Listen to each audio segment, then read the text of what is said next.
Okay, good afternoon everybody. It is time for us to begin. Getting closer to the end of class. We only have one more week of instruction left. So remember, there's just 2 lectures next week and then we're done. So hopefully you guys are already preparing for the final, because remember, it's very important. You should do well on it. Even if you are doing well already, doing well on the final will be instrumental to guaranteeing you a good grade. And if you are not doing well already, like I said last time, the final is your last chance to improve that. So very important. Definitely take it very, very seriously. It gives you all the tools you need to do well in class. But of course, you need to be prepared. You need to watch the videos or attend these live sessions. And even though many of you do attend, but not as many as probably should, I'm hoping the rest of this class watches it on YouTube later. A little bit of a good news too for the next semester. There's already negotiations now about teaching classes on site. It's not fully confirmed yet. You know how it is with these things, all these new guidances and whatnot, but it looks very, very, very likely that the fall semester will finally be taught almost as normal.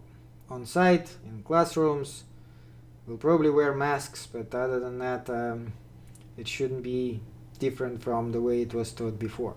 So if you are waiting for that, then some optimism on that front. Okay, so today we will talk about Arthur Schopenhauer, very interesting philosopher.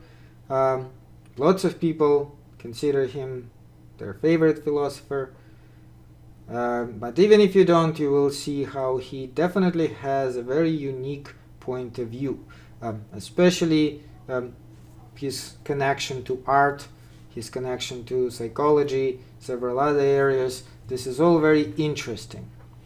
Now, first though, before we get into Schopenhauer, we are kind of stepping back in time a little bit. He was contemporary of Hegel, just a bit younger than Hegel, but first half of 19th century. So we do need to refresh our memory on Kant. Kant is important for almost every philosopher we talked about after Kant, and so in this case he is especially relevant. So once again, what were the noumena and the phenomena? Do you guys remember? What is the deal with them? And again, you also need all that stuff for the final. So another chance for you to do this mini review. So what are the noumena?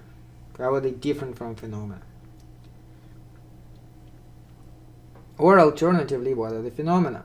How are they different from noumena? Yes, noumena is a completely unknowable thing in itself, which is the second question, I guess. What is the thing in itself? Phenomena is the world as it appears to us. Let's go do it on a board again, so it would be a little bit easier to remember and to understand. So this is the idea, the way Kant presented it. You have human mind or soul, let's say mind. You have the world of objects. Whatever these objects are, anything we see around us, that would be your phenomenal world. This is the world as we know it. Now, remember that not only we perceive this world of things, but we also contribute something. Our mind actually contributes to this world, while what he would say matter of experience definitely is not something we create. It is something real which we perceive from this outside world, but what you may call the form is contributed by our mind. The only way our mind can understand the world is by kind of putting part of itself into this world. And Kant was saying that some of these forms which we can mention are those intuitions, space and time. And space and time in that sense are not fully real. So he would say space and time are just something our mind needs to use in order to perceive the world. Also, remember, our understanding contributes the categories which we use to process reality. And in particular, he was saying causality, the fact that one thing causes the other in some way, that is part of this process of understanding. So other than time and space, you will definitely have to add causality here. That is again not a property of things in themselves. This is the property our mind contributes in order to understand how the world works. And the categories, other categories as well. Now, again, if we look at it, there is like a separation line of some kind between this phenomenal world and nominal world of things in themselves. So let's do it in red too. This would be thing in itself. And according to Kant, we cannot know it at all, because our mind is not made to know things in themselves. Things in themselves are inaccessible to us. So in that nominal world, he was placing concepts such as God, freedom, and our unique self, ego. The true me. So there is kind of an I here too. That would be our phenomenal I, which Hume was talking about.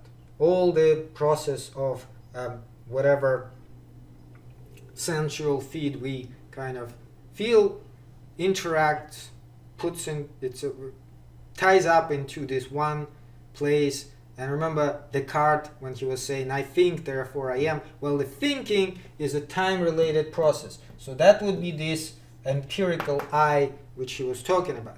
But behind that, there's the true I. I can't say it to help us. The true I, which is here, ego. Ego, again, in ancient Greek just means I. Same thing, but he was calling it ego because he wanted to show that this is not the same as I, the way I perceive myself in the phenomenal world. Now, all of this is kind of important for Schopenhauer because Schopenhauer generally agreed with Kant on these issues, but he made one extremely important correction. He said, well, the thing in itself now is really not there. There is a thing in itself, all right, but we do actually have access to it. We do have access to it right here. And in particular, that ego, that true me, that's the thing in itself, and we do, in fact, experience it all the time. Except it's indeed is not in a phenomenal sense. That's indeed why we do feel this freedom. So he moved this whole thing, you may say, here, instead of it being here. Note that now you hopefully can see how that connects to Kierkegaard, who did not read Schopenhauer, came to this conclusion himself. Nonetheless, later on, when he read Schopenhauer towards the end of his life, he kind of agreed with that. Schopenhauer was not well known for most of his life, but literally a few years before he died, and he lived quite a long life, quite a bit longer than Hegel. And for this reason, he was able to enjoy finally the fruits of his success. He became very successful and well known all over the world, literally a few days before he died, as a very old man already, and he died a happy man because of that. So anyway, that again is the idea. The thing in itself, even though Kierkegaard never called it thing in itself, but he also had this same principle that we can actually feel it, each and every one of us. It's there, all right. It's not outside in the world. It's inside in every one of us. Other than that, everything else applies. This is where God is. This is where freedom is. And this is where this true me, the ego, is. It's just that it's not here, as Kant was suggesting, but right in me. Well, I don't know if you can even say in me, but there is kind of like, you can think about it this way, there is something inside our mind which is that thing in itself. Okay, now we can go back to the slides. That hopefully helped you to refresh your memory and to understand a little bit about Schopenhauer, but we do need to go a little bit in more detail. Okay, so he was born in Danzig in Prussia on February 22nd, 1788. So again, roughly Hegel's contemporary. Got a very good education, somewhat nomadic, you may say, because he traveled from country to country. His family has moved him to Great Britain, and he attended school in England for a while, so he spoke fluently in English, although his work is in German. His father was a very wealthy merchant, but quite unhappy man, died from suicide when Schopenhauer was 17 years old. Now, that could explain some of his philosophy. It could also explain another important point which he himself emphasized very happily. And that point is, after his father's death, he became financially independent.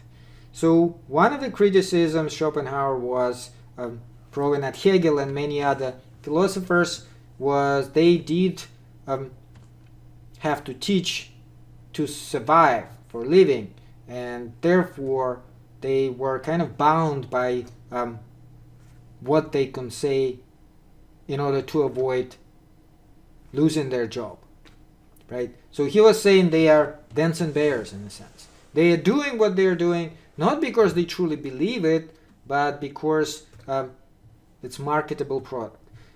To a point it is true that, remember we talked about Hegel. Hegel had to say certain things probably a lot more obscurely than he would like to, simply because he was afraid of losing his position. So, as an example, his attitude towards God is extremely vague, and you can't even understand. He says good things about Christianity, and in the same time it seems like he is somewhat more of a pantheist, but he tries to dance this kind of very carefully so that it would not be very clear whether or not he is pantheist, which Church of course condemned, or Christian. So after his death, his students were able to kind of have it both ways. Some of them said, oh no, his philosophy is perfectly compatible with Christianity.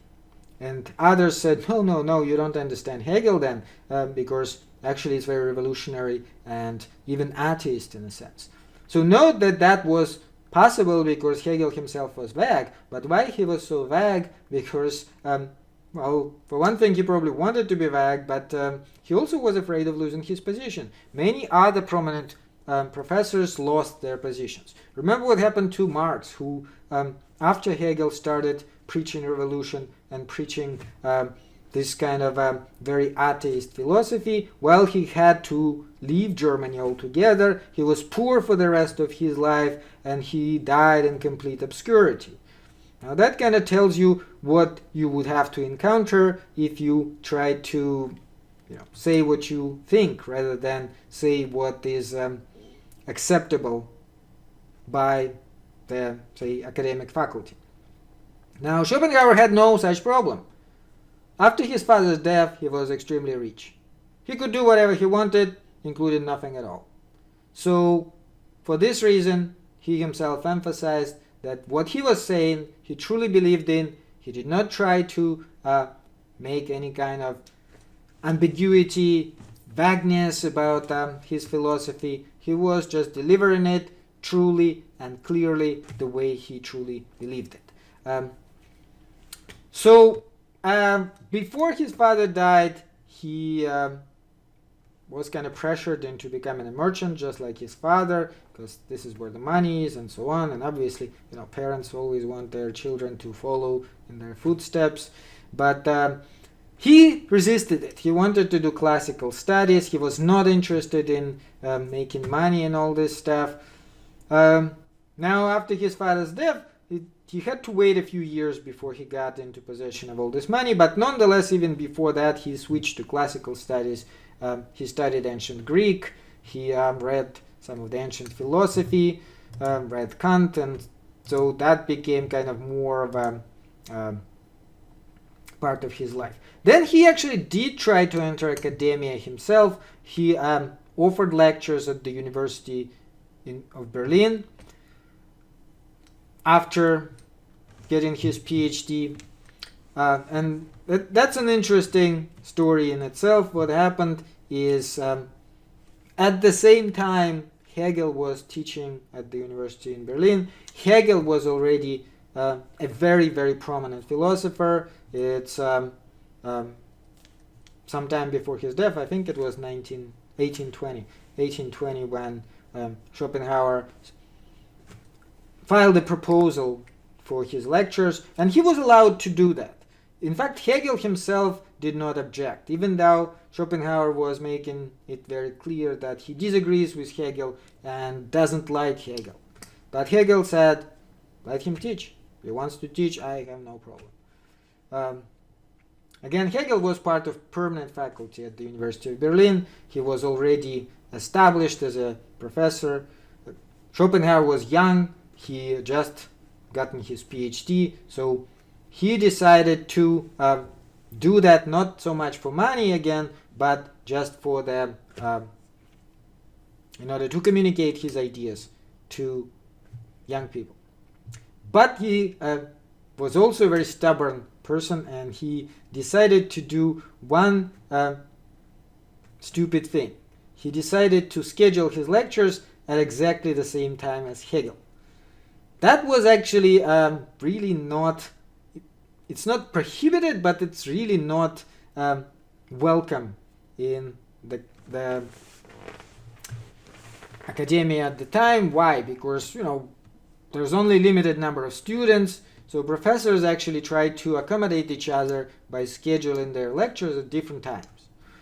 If one professor has lecture at 12 o'clock, the other one would do it at like 1 or 2, so it would be not coinciding, and students could attend one lecture and then go to the other lecture.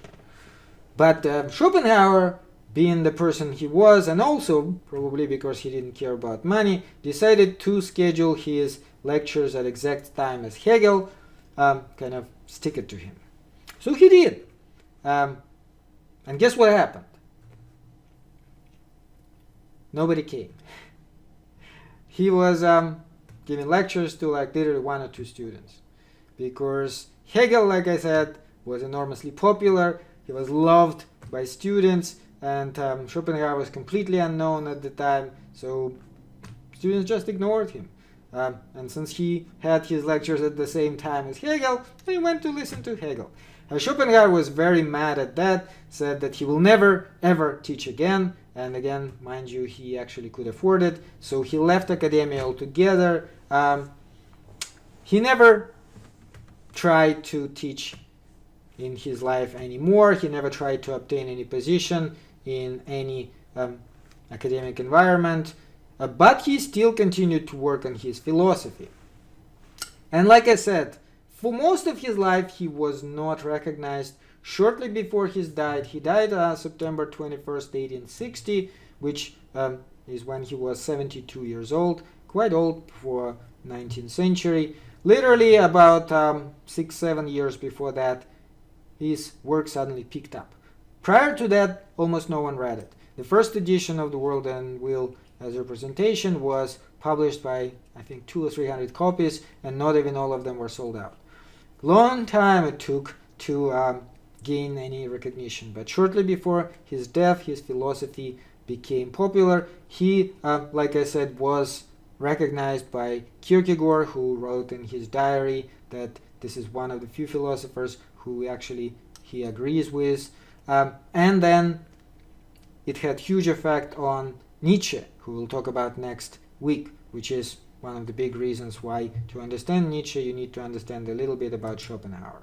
Nietzsche did not agree with everything there. At first he was really kind of moved by Schopenhauer's philosophy. Then he found some points of disagreement. Nonetheless, it had a huge effect. Now, two of his most important works you can mention, in fact really one. His doctoral thesis was on the fourfold root of the principle of sufficient reason, which kind of lays the foundation of his most important work, which is The World as Will and Representation. That work was first published 1818. That's just shortly before he tried teaching at the University of Berlin. And then he kind of continued working on it throughout his life. Much later, 1844, second edition came out. He changed some of the things, changed some of the language, but the book largely remained the same. He also published second volume to complement it, where he kind of elaborated on that stuff, which didn't change again the main idea, but tried to explain it more clearly. So essentially that's the same book. Nonetheless, that book is a very good presentation of his philosophy, and he stuck to it throughout his entire life. Whereas Hegel published quite a lot, and there's even more of his students' lectures being published. Schopenhauer didn't publish as much. There are several other works you may mention, but they were not as big and as important. Pretty much the entire philosophy is in this work. The World as Will and Representation. At the beginning of the book, he actually says that he can describe it pretty much in one sentence, but in order to understand this sentence, you need to understand the entire book. So let's go a little bit deeper there. So it starts with representation. Remember, it's the world as will and representation. So the first part is representation, and he says that Kant, who he calls one of the smartest people ever, correctly distinguished phenomenal and the thing in itself, just like I explained to you. However, the thing in itself cannot cause our sensation, because the way Kant described it, it is a completely passive thing. Now, while subject and object indeed are connected in that they constitute each other, just like Kant was thinking, there has to be a source of this entire thing, and that source cannot be a thing in itself, the way Kant described it. If you place the thing in itself, a knowable thing in itself, where Kant placed it, it cannot do anything. However, if you move it, like I said, into our mind, if you understand that it is our mind which is the thing connected to the thing in itself, then you actually get this idea about what exactly is going on. So he compares life to a dream, and he actually has a lot of good things to say about Plato, among other things. Some of the Plato's ideas are very, very important for Schopenhauer. So that part about life being like a dream and things not being fully real, he actually does accept it. So it's a form of idealism again. Remember, Plato, people live merely in a dream, only the philosopher strives to wake up. This is a quote from The World and Will as Will and Representation. Life and dreams are pages of one and the same book. In real life, we read the pages in coherent order. But when the hour appointed for reading, meaning the day, is done, and the time for rest has come, then we often leaf idly through the book, turning now to this page, now to another, in no particular order or sequence. So what he means is, remember, when you dream, things follow each other in a kind of a strange way. You may one moment be flying on an airplane and then suddenly discover yourself swimming in an ocean or something, right? So that's what he says is happening. It's like when you read a book consecutively from beginning to end, as you do in your normal life, things follow each other as they're supposed to. But if you start leafing through the book and randomly reading one page here, one page there, they will not be as connected. And this is what is happening during the dreams. However, note that the idea is life still is a dream. It's just a different type of a dream. And in that he also agrees with Berkeley. Remember Berkeley, that form of idealism when he says everything is actually an idea, but this is idea from God. Well, Schopenhauer is an atheist. He actually does not believe in God, but he certainly does agree with the general notion of the entire world being an idea. Note how it happens.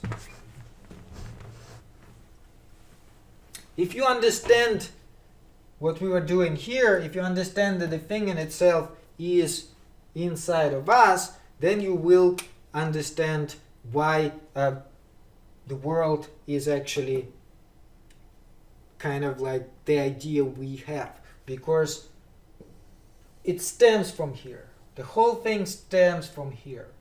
This is where the thing in itself is. It's kind of inside our mind. So therefore our mind does kind of create the world. Now Kant would obviously not be happy about that, because remember he was saying things are real and they contribute this matter of experience. But looking from the point of view of Schopenhauer, that is not quite so, because even though we cannot, our mind by itself cannot change things, but the thing in itself, which is kind of behind our mind in a sense, that is what creates the world. The world is just type of so you can look at it a little bit better in this way.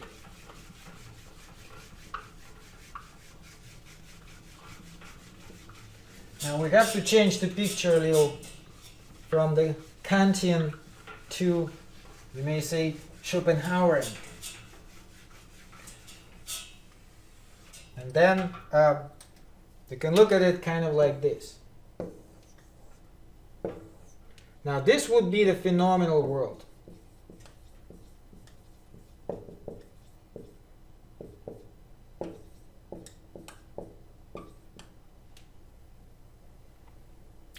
And this would be the world of the thing in itself.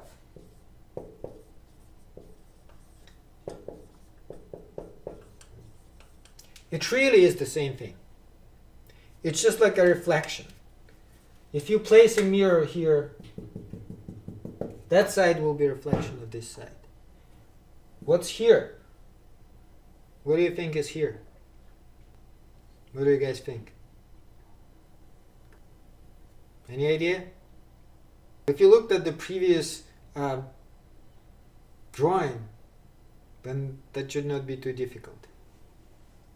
Yeah, like I, each one of us, our I. That's how it happens. The thing in itself is on this side of us and the world is on the other side of us. They are actually the same thing. It's just through us it becomes our representation. So that would be kind of a nominal world. And that would be phenomenal world. So this world does indeed have freedom, because the thing in itself is absolutely free. But as a representation, it has to follow these four roots.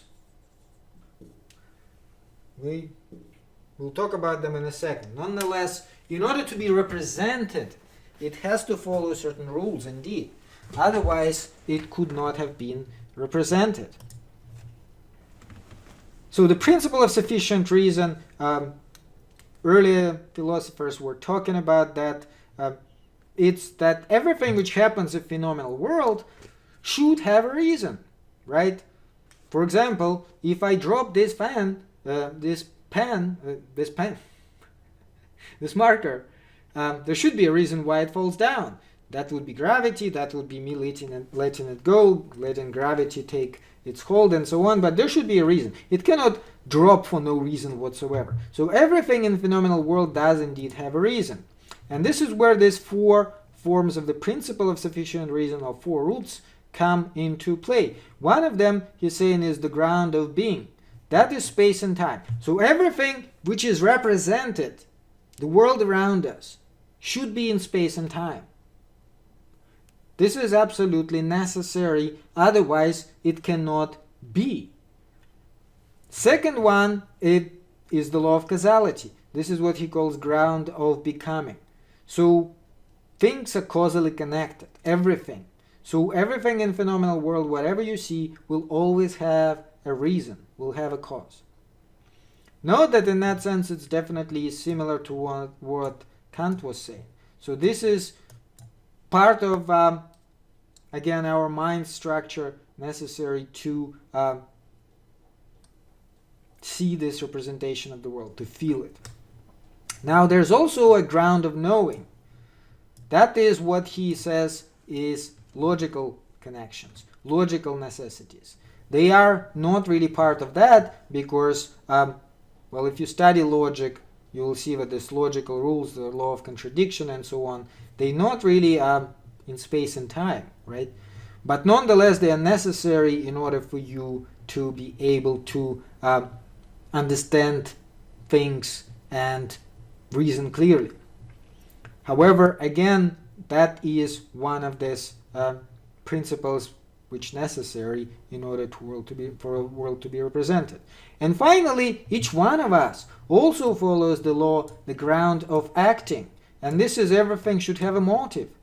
You can never do anything for no motive whatsoever.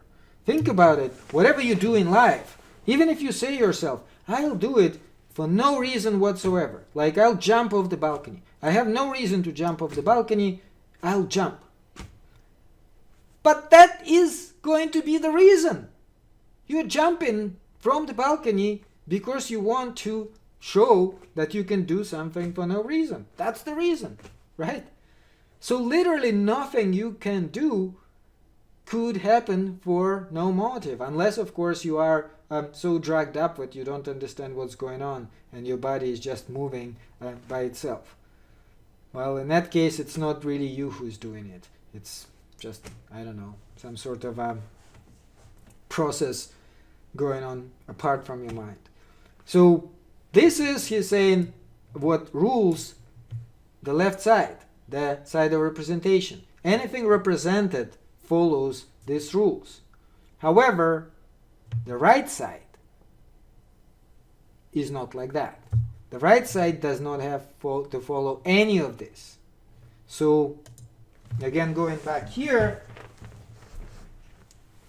within the world of phenomena, within the world we see around us, everything should have a cause, everything should be in time, everything should be in space, logical laws apply here, and every human action has a motive. Within this world, no, none of it applies. The thing in itself is, just like Kant was saying, outside of time, outside of space. It's not even causally connected to anything, which is why you have true freedom here. And there doesn't have to be a motive for it to appear. Okay, so that is how he kind of changes Kant. Quite a big change. Kant himself would probably not agree with that. So he's saying the validity of the principle of sufficient reason is so much involved in the form of consciousness that we simply cannot imagine anything objectively to which no why could be further demanded. uh, can we now find a spot when those y's no longer work? And yes, we kind of can, and we already did last time. So if we think about it, there has to be an ultimate ground. There has to be something which explains everything, right? What we traditionally, for example, call God. But when we say God, what do we actually mean? We mean this type of ultimate ground. We mean something which is outside of all these explanations. Something which kind of ultimately explains everything. That cannot be mathematical. That cannot be scientific. Because everything you do in math, everything you do in science is connected to this phenomenal world. That has to be outside of all that. Now he's saying we do actually feel it every single moment, each and every one of us, and that is the connection between our body and our will. He uses the word will here. That's what he means by the world as will and representation. So the right side, according to Schopenhauer, this is the side, the left side is the side of representation. This side is the side of will. He uses the word will. Whether it's the right word actually has been debated. Nonetheless, you can see kind of why he does that. He's saying every time you want to do anything, what happens? Suppose you want to raise your hand. I'm raising my hand right now. You can try the same thing. How the hell do you do that? Your will. There's something there. There's some damn thing there which can just do that. You yourself don't even know how. Now, if you ask science, the science will of course explain to you the chain as neurons and muscles and all that stuff. But what's at the beginning of this chain? What the hell is doing, pulling the whole chain? The will. And we do kind of say that typically, I will for this to happen. But what do we mean? So our body is the only point which we can literally feel, each and every single one of us, as being both the will and the representation. We can't feel it with other things. Stones are falling, other people are walking around us. We can't really say exactly how that happens. We can imagine them as some sort of automatons. They're robots, right? They are just doing things because somebody's pulling the string. How about ourselves? We can do that because we actually can firsthand feel that we ourselves are pulling our own strings. But how? Isn't it the most amazing thing ever? How do we do that? What inside of us is forcing our hands to move, our legs to move, us taking particular action? And it kind of does feel that we are free in that, doesn't it? But the damn thing is like very slippery. Nonetheless, he's saying, as slippery as it may be, we definitely do feel it, each and every one of us. So there's no point for us to say it's unknowable, because we know that. We know that for a fact. As long as you're alive, you know that it is happening.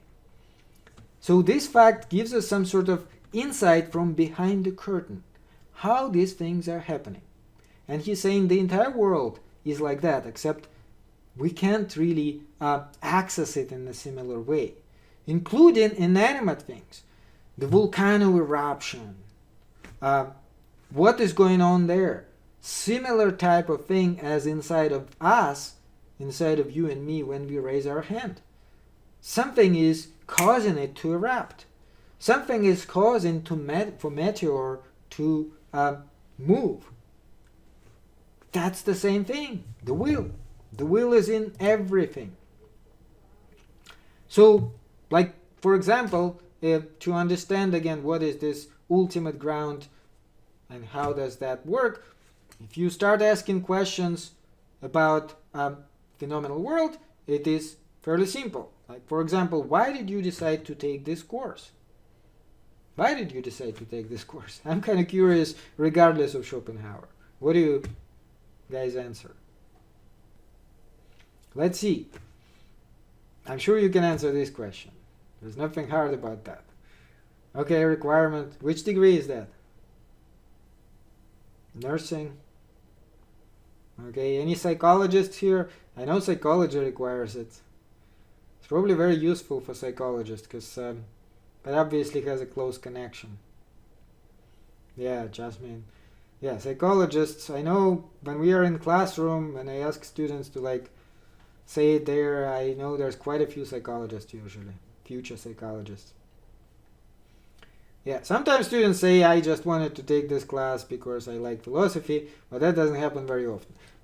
Most of the time it is a requirement for some sort of degree, or maybe you have like some flexibility, but you do have to take one of those humanitarian classes, and so you just pick this one. Well, that's another reason if you enjoyed 102. Although note that it is of course somewhat of a different class. It's much broader in scope and quite a bit less focused than 102. 102 is a lot more instrumental to just using communication and stuff like that, whereas this class tries to ask much deeper questions. Okay, now obviously that can be answered by the further question, why did you decide to go to college, right? Because in order to have any kind of major, you need first to decide to go to college, and it's not a requirement, right? You could just finish high school and be done with it. And many students are saying that works perfectly good for me. And I again mention in TikTok one more time, I did see quite a few people there saying, oh, why do you need education after high school? That is so stupid. I'm making much more money even though I've never attended college. And it's true, some people make pretty good money. For example, if you want to start your own business, you probably don't need the college degree. If you, in some of the professions such as a plumber and so on, they make pretty good money, but they don't actually require any kind of college degree. So why go to college? You thought it was required. Really? No, it's not required. High school, it's the only thing which is required. After high school, it's your decision, or your parents' decision, or joint decision of you and your parents. But nonetheless, whereas high school is required, education up to general requirement is set by the government, and you really have to do it. Otherwise, I don't know, they may punish your parents. There are some ways to do that. In terms of college, you don't have to. You don't have to do college. Once you're done with high school, you're free to seek job right away. Now, what is one obvious problem though? If you seek job right after high school. Now, clearly some people do pretty well, but majority of people, if they do that, will encounter what kind of jobs? Not very well paid, rather physical in nature, right? Yeah, McDonald's comes to mind right away. There was a funny picture of the poster, which was kind of advertisement for CSN back in like 70s or something. I don't even know. They showed it to us during one of the meetings. Head of the department was kind of talking about benefits of education, and the picture is like this. On the one side, you could see there was a poster for McDonald's. It had these arches, and it said something like 10 million served this way, and it had like an arrow. Head this way, 10 million served. Now, right next to it, there was another poster for CSN, which said, well, at the time it was Community College of Southern Nevada, and it said, if you want to avoid a lifetime of serving them, this way. It's kind of complimenting the first one. Yeah, so it does kind of answer you. Yes, indeed, some people do pretty well financially after high school. Some people may not even need high school, but for majority of people, you have much better chances of getting a good job if you have a degree. And definitely, if you look at statistics, it shows you right away. For example, even after pandemic, most people who had this kind of high school only jobs, they lost these jobs. Their unemployment, which was already much higher for this category, went right through the roof, because those are the jobs which were cut first. Now, of course, if you have some sort of job after college, for most people, they were able to work from home. You definitely cannot flip McDonald's burgers from home, but let's say my kind of job, you definitely can, and I actually do it from home. So you can see difference there right away. It also is more generally satisfying for most people, because many of these jobs are kind of, have to do with your mind, your ability to reason, which is more pleasant than just flipping burgers. Although there's nothing wrong with flipping burgers, obviously somebody has to do that, so naturally that is unavoidable, that at least some people do this job. But if you want to do better in life, college does of course help. But note that after answering the first two questions, you can still ask the further question, going back even further. Why are you what you are? Is there any answer here? No. Right? There's no answer. What can you say? Why are you what you are? For most people, it'll be like, what? What are you even talking about? But that's where the questions end. This is where you hit the wall. Everything here you can give an answer for. That question, no answer. That's what Schopenhauer would say, because it's on the other side of the line. And on that side of the line, there really is no reasons. There's simply no reasons. That's why you cannot answer this question. It's unanswerable.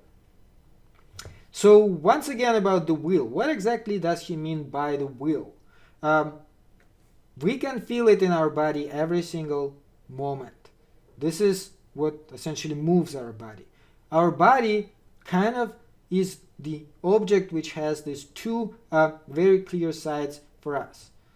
The body is nothing but objectified will.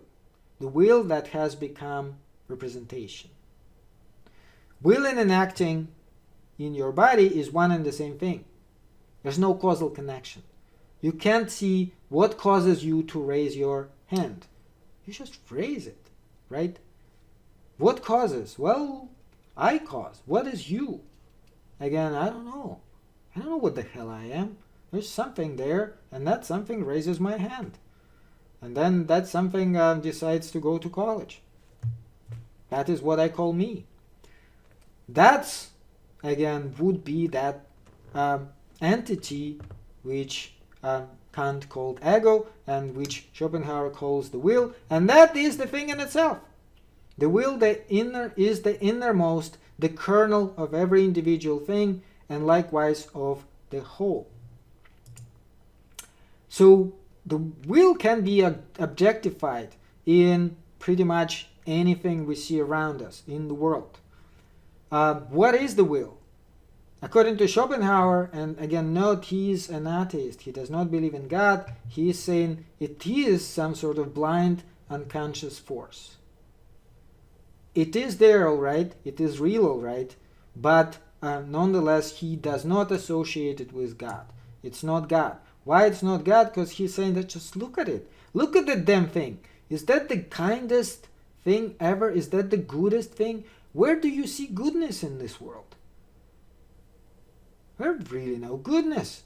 Those animals traveling for survival, killing each other all the time, eating those who are weak, those viruses killing people right and left. Goodness? What goodness? Goodness is just something we invented when we, try to explain and find meaning in life. But there's no goodness. Whatever that damn thing is, he's saying, is not good. In fact, it's brutal. It just strives for something. Constant striving. And it's conscious of its own activity. It's this kind of conscious purpose of striving. Constant striving. In fact, he also rejects this Hegelian idea. Remember, Hegel thought the whole thing, this spirit is kind of developing itself, and so it reaches better and better kind of stage of self-understanding. So there's kind of progress there. Schopenhauer says there's no progress. In fact, according to him, the whole thing is circular. It just keeps on going. It's like the circle, which keeps on spinning and spinning and spinning, and there's no purpose to it. And why? Because the wheel, the thing in itself, is outside of time. It can't be developing in time. He's saying that's a nonsense. That makes no sense whatsoever. It's just striving constantly. That's all it does. That's its nature. Pleasure and pain are some of the things which kind of show to us whether the will is pleased. Every time we feel pleasure, whatever it may be, that's just a sign. That shows us the will is pleased. The will is pleased with us. When do we feel pleasure? Well, for example, when we eat, right? When we have sex. Why? Well, because will wants us to survive, and more importantly, it also wants us to have children, to continue perpetuate this constant striving, because at one point we will not be necessary for it anymore. And in fact, no individual is necessary for the will, which is why when individuals die, the will couldn't care less. In fact, it makes sure that the weakest are dying. Again, look at coronavirus. Who is it killing? The weakest, the old, the sick. From that point of view, this is what, again, will is trying to do. Note that the virus itself is alive. It's a tiny little live creature, right? And it's also battling for survival. And it's battling with us, in a sense. It's taking out the weakest ones. So from the point of view of the will, this is perfectly fine. In fact, it should be this way. If we want to survive, we should show ourselves stronger than that virus. And if we do, then we deserve to live. And if we don't, then we don't deserve to live. And that's all there is to it.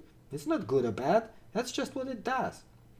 And pain, on the other hand, that shows that whatever you do is contradicting the will. So if you are trying to hurt yourself, stick a needle in your arm or something, that's why you feel the pain. Don't do that. I don't like it. Why are you doing that? So the pain and pleasure is just a way of the will to reward you for doing what it likes and punish you for not doing what it likes. Okay, so is there free will? Do we have genuine freedom? Well, according to Schopenhauer, we kind of don't. Although this is an interesting point where he tries to explain what is happening. First of all, he's saying, of course, every action always has a reason. Motive is the reason for that action. You cannot do anything without the motive. So from that point of view, it's literally impossible to have completely free action. Why do we think some actions are free? Well, we have incomplete knowledge of, for example, other people.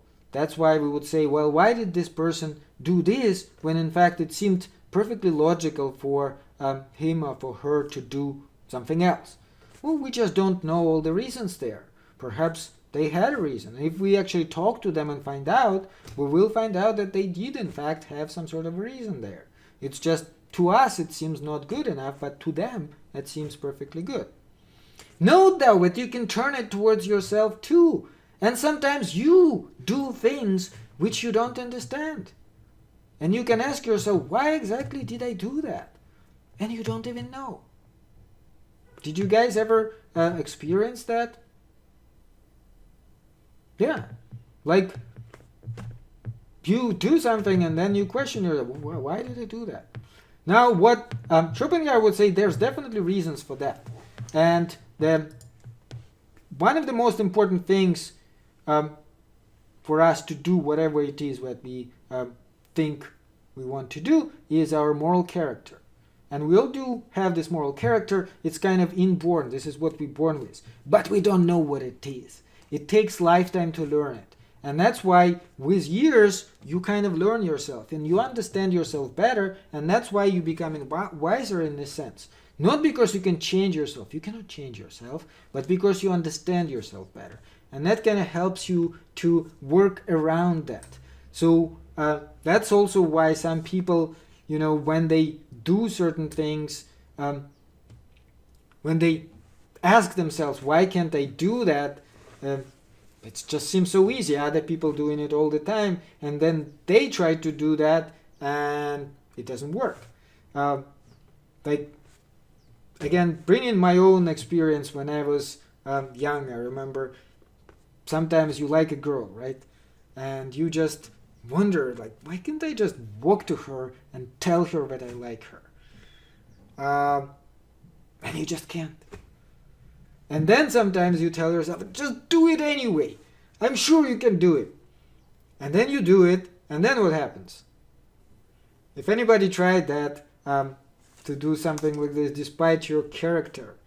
Now, some people have a character like this. I had friends who could do it like that. They just go to a girl and talk to her right away. And that's why you are also questioning yourself and you're thinking, why can't I do that? He can do it. Why can't I do that? So what happens then if you do that? Yeah, lots of anxiety, and it comes out very ugly. It does not come out pretty. You're not projecting confidence. You're doing it in the wrong way. You are doing it like, hi, you are so pretty. And then it's even worse than if you never said anything. Why? Well, because that's who you are. You cannot change that. Nothing can change that. Perhaps with years of practice and so on, you can find ways to work around it. But that's certainly and again, for some people, it's just easy. Some people are natural at that. A simple nod or hi, well, one would hope. But, trust me, that's not always so easy. Sometimes you have, say this hi or nod 20, 30 times and it doesn't work. And then what can you do? Anyway, but the point is that we do have what he calls the acquired character. And that acquired character cannot be changed. It can be learned. And the more you learn about yourself, the better you're able to actually work around it. There are ways to work around it. Indeed, maybe if you are bad at saying it up front, maybe you can write a letter or something. Or, I don't know, maybe you can find a situation when actually you show it to her without actually saying it, right? You find some sort of a move which kind of points out the fact that you like her without necessarily saying it to her face, which you're not good at doing. Those are all ways to work around your character, but you cannot change your character. Your character is what it is. You're born with it. So anyway, that's what Schopenhauer was saying. It is a one and true thing given to everybody and cannot be adjusted in any way. Some people are just naturally brave. Other people are naturally shy. There's nothing you can do about that. Okay. Well, that's already something I asked. Do you guys think you know yourselves well? Are you surprised by your own actions? Yeah, once again, if anybody wants to contribute on that, can you predict your own actions in every situation? Can you be sure? That's an even bigger question, right? Very often we think, if this happens, this is what I will do. And again, did you ever experience that kind of thing happens and you actually do completely different stuff? Why? Well, when it hits real, then it's real. Then it turns out what you thought you will do, that's not what you actually will do. Yeah, sometimes you can kind of predict that, but more often than not, what we think we would do, especially under stress situation, like God forbid if there's shooting or something, and then they say, oh, just give people more guns, and if you have a gun, you will take down that shooter. But when that actually happens, even if you have a gun, you are more likely to forget about this damn gun, or just try to run away rather than use it. Because when it is real situation, there's somebody actually trying to kill you, it's by no means easy to pull out a gun and shoot at him, even if you have a gun. That's not what most people can do. Some people obviously are trained to do that. The policeman, the military, that is what they are trained to do. But for most people, this is not an easy thing. And if you never had this experience, if you were never properly trained to do that, you probably are better off not even to have a gun, because you may do more harm than good. Yeah, like questioning your own motive is definitely very good self-exercise. Trying to figure out, looking at your own past, what did I do, how did I do it, and why did I do it? And that kind of helps you to understand other people too, and especially helps you to understand yourself, your own motives, and what you may think your motive is may not even be your true motive. And once you start digging into it, like using a little bit of psychology, you may find out that, again, you are engaged. And remember when we talked about Marx, this type of self-deception. It works a lot, and it kind of works pretty well. Another personal experience I can share with you is regarding the glasses. I actually had perfectly good vision for most of my life. But when I went over 40, I started having a little bit of a trouble seeing things up close. It's actually very common. Lots of people have it. But I was in kind of a bit of a denial about that. And kept on saying to myself, hey, it's just not printed very clearly. What's going on? They don't print things as clearly anymore, and the lighting is better, whatever. So I was trying to convince myself also that I prefer to read stuff on Kindle and on computer rather than physical books. Why? Well, as I understand it now very clearly, I had trouble seeing it on books, but when you have it on Kindle, you can increase the size of the letters. Same thing with a computer, so it's easier for you to see it. First of all, it's lit up and the letters are bigger. But then my wife actually convinced me in the store to try the glasses, reading glasses. And I put them on, and oh my God, I could see so clearly again. And that's not like, prescription glasses, because I can see from a distance perfectly well as well. If it's like more than 3 feet away, I see it just as clearly now as before. But if it's up front, such as the book, I can't see it very well anymore, unless I put the reading glasses, which are plus glasses, like +2 usually. If I put +2, clear as crystal. And I immediately started reading those physical books again, because it turned out I always loved them. It's just I convinced myself that Kindle and electronic books are better.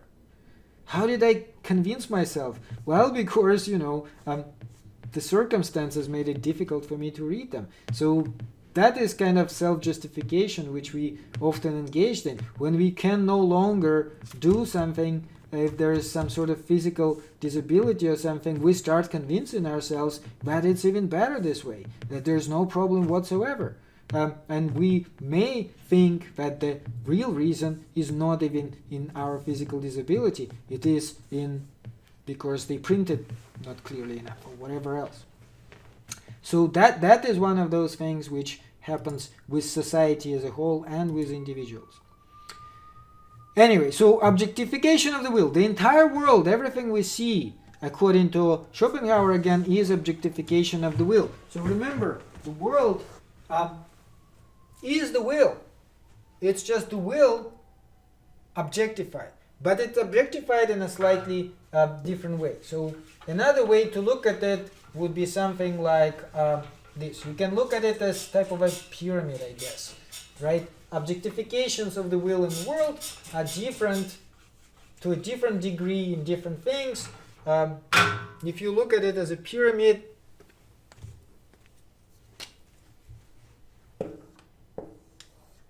the most base stuff, the whole thing is the will.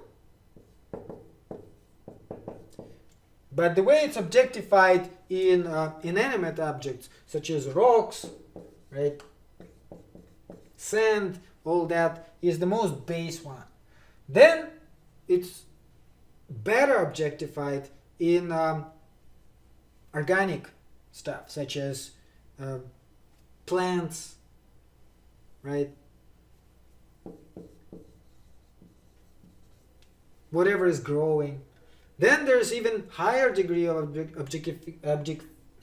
objectification in like animals. There are higher degree of objectification of the will. But the highest degree of objectification would be in humans. This is like the top of this pyramid. We are definitely, you may say, the most sophisticated type of the objectification of the will. And you can kind of see again why he's saying all that, because if you look at the world around us, and if you look at even stones and so on, you can see there's still a certain process going on with them. Volcano eruptions, all that kind of thing. It does kind of also strive towards something, but in a very, very dull way. Now, if you look at the plants, you immediately see much higher degree of that, right? Plants try to survive. There's no doubt about that. If you try to damage them or something, they are trying to avoid this kind of trouble. In fact, some plants even have defense mechanisms, such as they can sting you, right? Why do they do that? Well, because they don't want you to rip them off, right? Now, in animals, it's even more. Animals, just like humans in that sense, avoid being killed, avoid pain, pursue pleasure, and so on. But human beings do it most of all.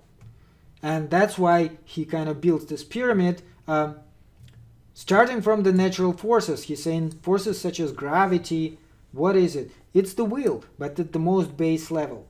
And the species of man, it's the will at the most sophisticated level. And this is where he also brings back Plato. Remember the Platonic ideas, the forms? He can say, well, that is kind of like a window into the will. These objectifications, they can be looked at as the Platonic ideas. Remember his idea of the ideal triangle, the ideal...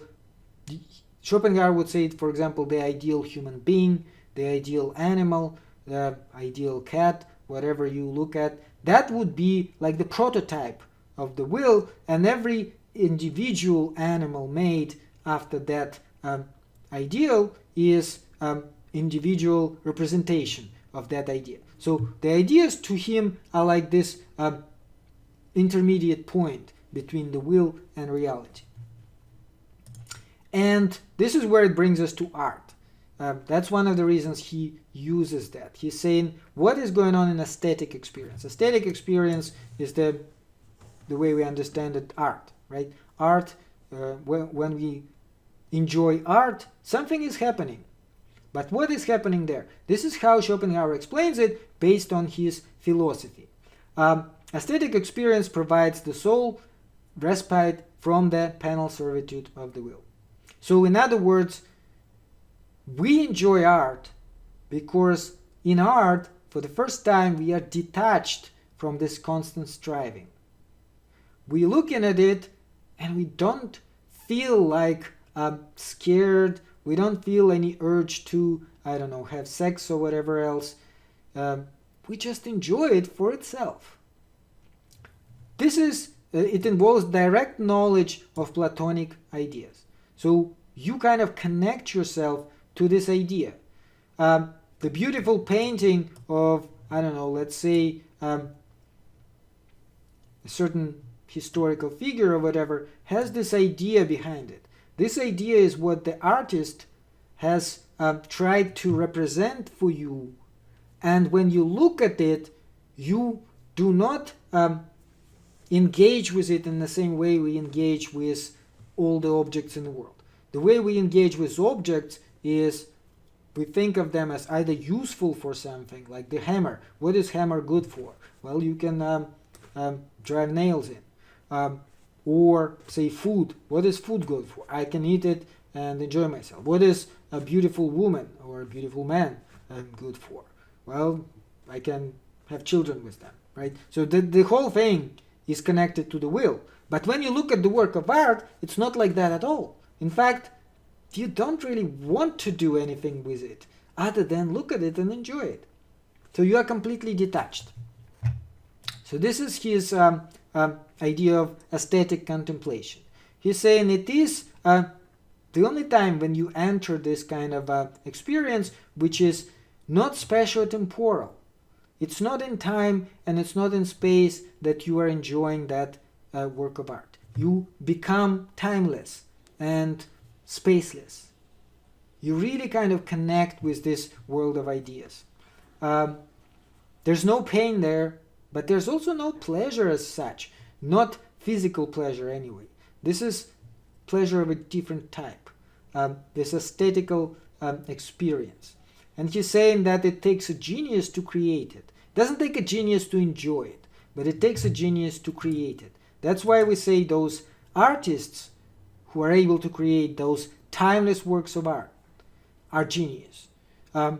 They have this kind of different type of intellect which allows them to create, say, works such as Mona Lisa, right, by Da Vinci. Da Vinci was a genius. He created Mona Lisa, and today we can go to Louvre in Paris, look at it, and feel that amazing feeling, which is like you don't really, again, want to engage in any type of relations with Mona Lisa, who's been dead for centuries, but there's just something about that work which touches something inside of you.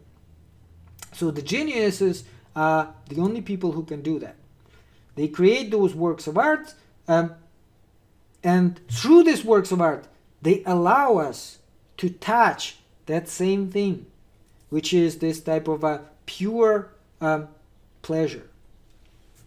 And for this reason, we simple people can also enjoy art. He ranks art on the degree of, according to the degree to which the ideas are able to be communicated. The lowest one, according to Schopenhauer, is architecture. Why? Well, the only ideas you get from architecture is the stuff at the bottom of this pyramid, right?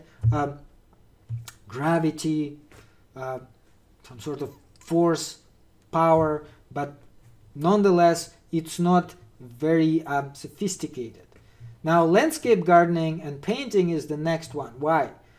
Painting of landscapes, such as, let's say, a painting of trees. Well, because it's connected to the next stage, right? If we go back here, the lowest one, rocks and stuff like that, that's what you see in architecture.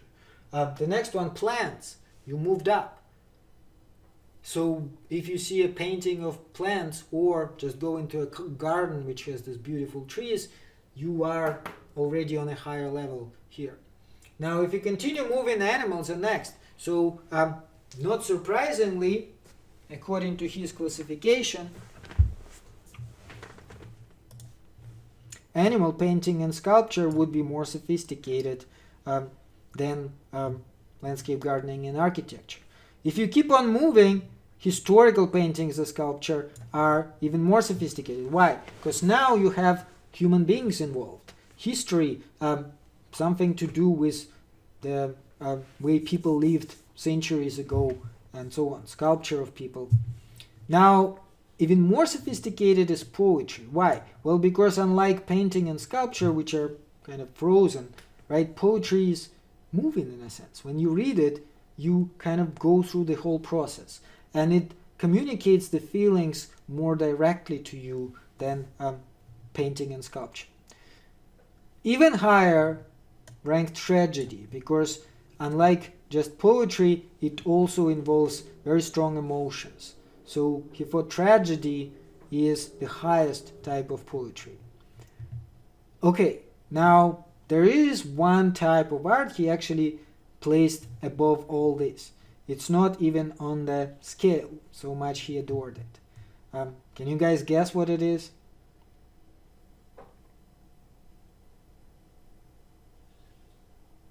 Well, we don't have very much time, so I'll just tell you. Music. Music. In music, he says, we are connecting directly to the will. Music is so very much more powerful and penetrating than is that of the other arts. For these others only speak in shadows, but the music of the essence. So that is art above all arts. music. When you listen to the music, your emotions are moved, but it doesn't even touch your intellect. You don't have to engage your intellect. It's all on this level of feelings. Okay, now what's his conclusion? That's perhaps the most interesting part here. What should we do knowing all that? He's quite pessimistic. He actually says that since this will is completely pointless striving, the best we can do in life is detach ourselves completely. Not to serve the will. There's no point serving it. This is endless kind of run, which doesn't lead to anything but suffering. The more you do that, the more you suffer. You can never satisfy the will. The will is unsatisfiable. Whatever you get, it wants more. Right? So he's saying just try to take the detached attitude, stoic attitude, the type of attitude where you no longer are serving the will. All life essentially is just suffering. And again, this is a very stoic idea, and he did kind of agree with Stoicism, and he also connected it for the first time, I guess, in Western philosophy with the philosophy of the East, with Buddhism and Indian philosophy. So he's saying, look, they actually are onto something here. That is the same point. The whole striving is pointless, and the best way we can approach it is by not participating in this crazy theater of life, where everything is just leading to more and more suffering. And where every time you try to achieve something, just like Kierkegaard was saying, you get into boredom. As soon as you are no longer serving the will, you start getting bored. But that's just the way for the will to get you to participate and continue. Life swings like a pendulum to and fro between pain and boredom, and these two are in fact its ultimate constituents. So where is the salvation for a human being? What should we do? Take as much interest in the suffering of others, first of all, as in your own. Why? Well, because remember, we all are a presentation of this will. So in that sense, we all are the same thing. There's no difference between us. So in that sense, he kind of similar to Hegel. He's saying other people are just as much part of this will as we are. Take upon yourself the pain of the entire world. If something somewhere is suffering, you suffering. Because you are just as much part of this as they are. Everything, including inanimate objects, animals, and even rocks.